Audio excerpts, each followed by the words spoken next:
La meva especialitat era la marina. M'embadalia contemplant la riquíssima coloració del mar, el seu moviment, les roques que s'hi banyen, l'horitzó desembarassat, immens, les platges on el sol vessa tot el seu or. Estudiar això, saturar-me'n, somiar-ho, llestergir amb els pincells el somni sobre la tela. Oh, delícia! Sempre m'hauries trobada per la costa, amb el portaestudis i l'ombrela, ja pintant, ja cercant punts de vista.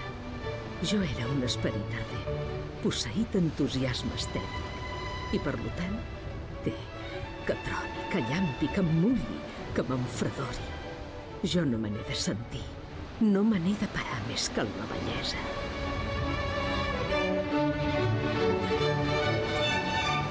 L'autor d'aquestes paraules, Joaquim Ruyra i Homs, neix a Girona el 1858, on el seu pare exerceix d'advocat. La infantesa de l'escriptor transcorre, però, entre Blanes i Girona. Al fons del meu cor, Blanes. És el país de l'estiu, de la llum i de l'alegria. Girona, la ciutat de l'hivern, del fred negre i dels dies ombrosos. A Blanes hi passa els estius i gaudeix de la natura, el mar, la pesca i les rondalles populars. Quina tarda més esplèndida! Quin cel més blau i quina bellugadissa d'orenetes i falsies en tot l'espai que sobirava. Qui tingués ales com elles per esbargir-se lliurement pels aires, lluny, per damunt dels camps i les serres. Era ben trist haver-se d'encauar dintre d'una aula reclosa plena de les bubors del ressol i de la mainada. L'aigua era puríssima i estava impregnada d'una claror verdosa que permetia distingir fins i tot els més petits brins de l'herba negrenca que encatifava el sol marí. A causa de les guerres carlines, la família es refugia a Malgrat de Mar, a casa d'un amic amb el fill del qual, Ramon Torró, biòleg, comença una amistat que durarà tota la vida. Ramon, un jovenet fogós i romàntic que va remoure la meva imaginació i els meus instints poètics, donant-me a llegir i llegint-me sovint de viva veu, tot intercalant i comentaris seus, els més cèlebres escriptors antics i moderns. El 1875, la família Ruyra es trasllada a Barcelona perquè hi estudiï dret. El jove, acompanyat del seu amic Ramon Torró, es dedica a la literatura. L'any següent, Ruyra contrau amistat amb Jacint Verdaguer, amic de la família, mentre el poeta enllestia les proves de l'Atlàntida. Recordo només que un dia em va dir: a mi que no em vinguin amb arcaïsmes. Sempre fujo d'usar paraules i maneres que no hagi recollit de la viva veu del poble. Aquest període representa el seu mestratge més privilegiat. Torna a Blanes i, seguint la idea de Verdaguer, fer de la llengua del poble la principal font de creació del llenguatge, Ruyra es dedica a llegir, escoltar i escriure en català, a l'estudi de la llengua, el folklore i la història. Ruyra es casa el 1889. 2 anys més tard, és guardonat als Jocs Florals de Girona. A partir de 1896, envia els seus relats i proses als Jocs Florals de Barcelona i és repetidament distingit. Des d'aquest moment, la seva producció és imparable i l'èxit immediat. Publica en revistes i setmanaris i dona a conèixer el gruix dels seus relats més importants. El 1898, a la mort del seu pare, es posa al capdavant del patrimoni familiar. El 1903, la revista Joventut aplega 15 relats de l'escriptor en el volum Marines i boscatges. L'èxit fou immediat i unànime i converteix Ruyra en un dels prosistes centrals del modernisme. Amb un d'aquests relats, El rem de 34, Ruyra esdevé el gran narrador del mar. El mar esdevé el centre de l'univers, l'espai de lluita vital, d'amor desmesurat, també d'odi i de por, i de mort. En aquesta novel·la curta descriu un viatge en una barca de mitjana, una barca de cabotatge, de transport de mercaderies per la costa, de Roses a Alacant. Un viatge que durava entre 2 i 3 setmanes, però que era molt més segur i ràpid que els difícils camins de terra. Una enorme tempesta, però, fa que el patró, Saura, i la seva tripulació, tots ells de Blanes, hagin de lluitar a vida o mort i que finalment la barca naufragui prop del riu Besòs. Quin venterràs, Déu meu!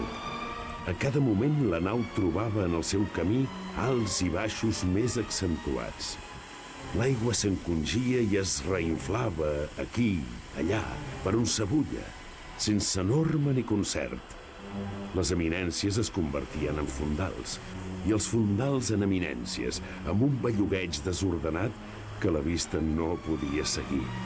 Per tot arreu la fluctuació, el daltabaix de la massa líquida desnivellada. Les ones eren aparicions d'un moment, aturonades, fonedisses, seguidament xuclades i substituïdes. Sols cap a terra, prenien certa individualitat i consistència, marxant asserrallades i compactes, formant tota la vora de la costa uns arrufats comparables a una farbalanada al capdavall d'un vestit. Durant aquests anys, Ruïra esdevé mestre indiscutible. Escriu poemes i tradueix. Escriu pròlegs i dedica temps i esforços a l'estudi de la llengua i de la creació literària. A partir de 1918 és membre de la secció filològica de l'Institut d'Estudis Catalans. El 1920 reedita Marines i Boscatges, però canvia el títol de l'obra, que a partir d'aquell moment és coneguda amb el nom mariner de Vinya de Rosa. La mar. Jo n'estava enamorat. Ell no. I amb tot i això se l'estimava com un marit se pot estimar una dona de males entranyes que li ha ocasionat molts de disgustos, però que al cap i a la fi no deixa d'haver-se-li arrelat a l'ànima. No em deia mai bé. Sa mar, mal foc que la seco. És maleïda, sa mar. I li sobraven motius per odiar-la, perquè li havia robat un fill únic, que a la flor de la seva jovenesa s'era negat amb seus companys de barcada. De vegades l'amenaçava amb el puny clos. Lladre, li deia.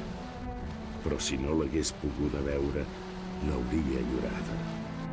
No calia dubtar-ho, perquè així que tenia lleure d'alçar el cap, ja estava menjant-se'l amb els ulls.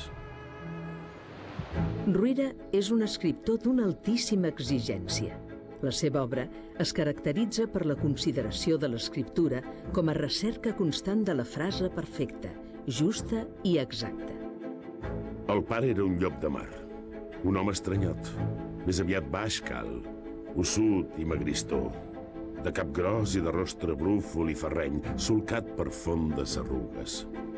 Bonomiós i irònic, als anys 20 i primers anys 30, Ruïra es converteix en un clàssic vivent. Les generacions joves el visiten i consulten. La seva influència és decisiva en l'evolució literària dels anys 30. Segarra, Pla, Espriu, Calders o Rodoreda el tenen entre les seves lectures imprescindibles. El títol de Marines i Boscatges respon a la idea de la visió dual del modernisme. El mar i el bosc, l'espai obert, el món del blau, en contrast amb la boscúria, les muntanyes, la foscor. També el mar encalmat i plàcid, acollidor, oposat a la grisor de la tempesta marina, el soroll eixordador, el naufragi. Quina calma, quina quietud. La color blanquinosa que pren l'aigua morta de les ensenades s'anava dilatant mar en fora com un tel invasor. I en aquell tel llis i enxarolat s'emmirallaven serenament les penyes, poc abans combatudes per la ressaga, i llurs herbatges encara xops hi vessaven una gotellada harmoniosa. De les muntanyes properes davallava l'olor de tomanyins i de les flors boscanes que amb la fresca del vespre solen exhalar un alè més sentós. El sol, Des de darrere d'una boirina rovellada, deixava caure, a tall de rosses pestanyes d'un ull que s'acodorm, la serrallada dels seus raigs que cobria tot el Montseny. El cel començava a verdejar. Quina calma, quina quietud. Les descripcions de Ruïra són descripcions de poeta per la seva intensitat, pel seu gust exquisit, pel domini de la llengua. Són descripcions sensorials. Sap captar la llum i el moment del seu trànsit. Sap precisar els colors i les olors que s'hi perceben. Sap crear tota l'atmosfera de la quietud o l'inici d'una tempesta. Vaig veure que el pescador vell recollia sos ormeig i corria com un boig d'ací allà cridant «Mar de llamp! Mar de llamp!». El sol s'havia entristit enmig del cel serè. L'agrupada mentrestant creixia a l'horitzó esblanada i negra. El mar, fatigat per la pressió que sofria, s'enfonsava a trossos i es botia després amb un panteig pesat que de moment en moment se feia més visible. Grosses ones s'arrebentaven ja en la platja i llenguejaven escumoses fins als arvells. I la remor llunyana augmentava ronca, profunda, solemne, distingint-se a pesar dels altres sorolls més baladrers que tabalaven l'aire. Era la grossa maror de fora que s'anava tensant. Venia tota blanca d'escuma, fent cavalls enormes que a cada instant, en llurs bots, aixecaven més altes les gropes monstruoses. D'arrel romàntica, seguint Mistral i Verdaguer, els seus autors més estimats, la natura esdevé en les obres de Ruïra un personatge més, sobretot quan mostra la seva força, imponent, incommensurable, a vegades de conseqüències funestes, com en els relats Mànegues marines o Mar del llamp. Ruïra també aborda el tema de l'amor en els seus relats.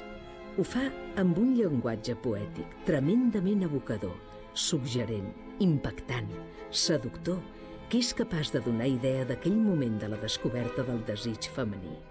Escapa així de les formulacions a l'ús de la dona fatal o la dona àngel, fatilleres malèfiques, cruels, imperioses, a qui s'associa plaer i dolor, totes les voluptuositats prohibides, figuracions del desig masculí. Ruïra parla del sentiment de l'amor, de la descoberta de la bellesa femenina en tota la seva frescor a la fineta. En tant que espera la barca, s'entreté contemplant com se retraten en el mirall tremolós de l'aigua els núvols i les gavines que naveguen pel cel. Plau-li també mirar-hi sa cara tendra i bonica de donzella de 16 anys. No es recorda de quant temps fa que no se l'havia vista. Té tot el semblant d'una dona, però és més formosa que abans, força més. Sa pell conserva la tendror d'abans, però més ofenosa. Les nines grosses i negres de sos ulls verament escampen claror per sota el pòrtic de seda amb què les ombregen les pestanyes. Quan bada una mica la boca i entre sos llavis encesos llampega sa blanca dentadura, llavors, sobretot llavors, és quan son rostre resulta més bonicoi. Tot emmirallant-se, va fent postures. Ara mitja acluca les parpelles, ara somriu, ho prova tot, fins i tot fa llengotes. L'obra Jacobè conté en síntesi tota una novel·la. Descriu la relació entre un noiet estiuejant, en Minguet, i la filla de la seva dida, la Jacobè, 4 anys més gran, companys de jocs infantils a la platja de Blanes, que ara viuen el distanciament que marquen les diferències socials i els costums imposats. Ella d'anar a estudi. Ella és filla del poble. També assistim a la descripció del procés d'embogiment de la noia quan a partir dels 16 anys emmalalteix i s'afina davant els ulls incomprensibles dels metges i del propi Minguet. Jacobè, però, amaga el seu propi secret, un enamorament sense resposta que la porta a un viatge sense retorn. Toca'm, Barruel, borbolla amb veu fosca. Marxo cap a l'Havana. Ja estic embarcada. I veig que es va escorrent, que l'herba planxada pel seu cos reïx i s'estufa al seu darrere, que la flotant fullassa d'atzavara sobre la qual té les cames allargassades va cedint, vinclant-se. Corro a d'aturar la caiguda, més amb prou feines aconsegueixo salvar-me jo mateix, aferrant-me al pi venturer que suara m'havia servit d'empit. La terra roda al seu voltant. Al meu de sota, l'abisme bada com badallant la seva gola immensa i ombrívola. I la Jacobè hi cau espantosament, topa amb uns alzinois que se l'espolsen d'una zumzada i es capbussen la buidor, avall, avall. Sembla una flor ventissa. Ses faldilles i enagos s'acampanen a tall de corola. Les primes cames hi rossegen el de dins com estams d'un lliri. Acluco un moment els ulls i quan torno a obrir-los veig allà baix, al fons, el cadàver immòbil sobre una roca emporprada de vermellenca tinyassa. A Marines i Boscatges, Rovira també tracta els somnis, les al·lucinacions, les suggestions que materialitzen les il·lusions, les pors, els desitjos. Són els Boscatges que l'escriptor també tracta a La Parada, publicat el 1919, l'altre volum de relats, on l'escriptor elabora prenent elements de rerefons popular, com les històries d'apareguts o la suggestió d'un somni paorós, la fi del món a Girona. Anàvem pujant cap a la ciutat alta, feixuga de pedra, feixuga de graons, amunt, amunt, per escales interminables, per tortuosos carrers, entre cases velles, algunes ja xerugues, ventrudes, desplomades. Ara pel de sota d'arcs travessers que negregen dins l'aire cel. Ara per la gola d'un gruixudíssim mur esportellat que dona entrada a un carrerany d'estretors fatídiques i giragonses contorbadores. Ací, rústegues parets emmantellades de tapareres. Allí, magnífics edificis de pedra picada, esquerdats i en ruïnes. El frontis de l'antiga universitat esfondrada, convertida en un pati amb arbratge que verdegen pels finestrals. El convent i l'església de Sant Domènec, vinguts a mans incuroses, bruns, decadents, escrostonats.